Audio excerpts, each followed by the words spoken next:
The thing that was so hard for me with this movie was that there were so many incredible stories. And it goes to show you how much love is here on the planet. And it's not just love from our species.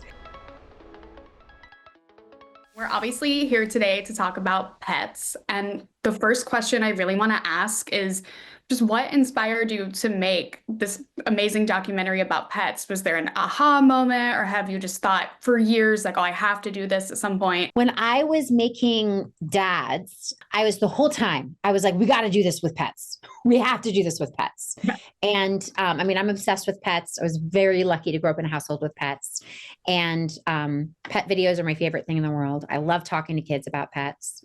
And I love stories that really kind of depict the best of what human beings can represent, and oftentimes you see the best come out of human beings when they are with those who are more vulnerable than them, children and animals.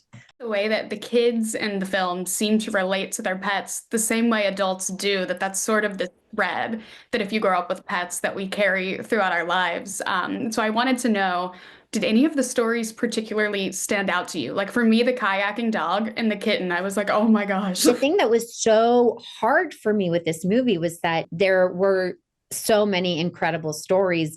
You're talking about Sergi, who rescued this little dog, Nirvana, and who absolutely changed his life, and rescued a cat later on, and the cat needed food, and the dog started nursing the cat. It's just like, oh my gosh. Yeah. Yeah, it's mind blowing.